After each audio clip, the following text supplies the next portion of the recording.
ഒരുപാട് ആളുകൾക്ക് ഇപ്പോഴും കൃത്യമായി ധാരണയില്ലാത്തൊരു മസലയാണ് ജംഉം കസ്റും. ദീർഘദൂര യാത്രക്കാർക്ക് ശരീഅത്ത് നൽകിയിട്ടുള്ള ഒരു ഇളവാണ് ജംഉം കസ്റും. എന്താണ് ജംഅ്? രണ്ട് നിസ്കാരം ഒരുമിച്ച് നിസ്കരിക്കുന്നതാണ് ജംഅ്. എന്താണ് കസ്റ്? ആ നിസ്കാരങ്ങളെ ചുരുക്കി നിസ്കരിക്കുന്നതാണ് കസ്റ് എന്ന് പറഞ്ഞത്.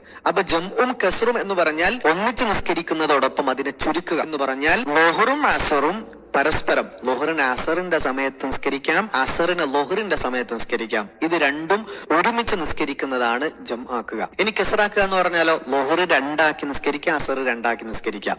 ഒരു ഉദാഹരണം പറയാം. 132 കിലോമീറ്റർ ഉള്ള സമയത്താണ് ഓപ്ഷൻ ഉള്ളത്. ഒരു സ്ഥലത്ത് നിന്ന് മറ്റൊരു സ്ഥലത്തേക്ക് യാത്ര പോവുകയാണ്. നിങ്ങൾ വീട്ടിൽ നിന്ന് യാത്ര പുറപ്പെട്ടു, ളുഹർ ബാങ്ക് കൊടുക്കുന്ന സമയമായപ്പോ നിങ്ങൾ ഒരു സ്ഥലത്തെത്തി, മഹലിന്റെ പുറത്തെത്തി. നിങ്ങൾക്ക് ളുഹർ നിസ്കരിക്കുന്നതോടൊപ്പം അസറും കൂടെ നിസ്കരിക്കാം. അപ്പൊ ളുഹർ 2 മതി, അസറും 2 മതി. ഇനി ളുഹർ ബാങ്ക് കൊടുക്കുന്ന സമയത്തൊക്കെ നിങ്ങൾ യാത്രയിലാണ്, നിസ്കരിക്കാനുള്ള സൗകര്യമൊന്നും കിട്ടിയിട്ടില്ല. മനസ്സിൽ കരുത് ളുഹറിന് അസറിലേക്ക് പിന്തിച്ച് ജംഉം കസ്റാക്കുന്നു. അങ്ങനെയാണെങ്കിൽ അസർ ബാങ്ക് കൊടുത്തു പോയാലും ടെൻഷൻ അടിക്കണ്ട.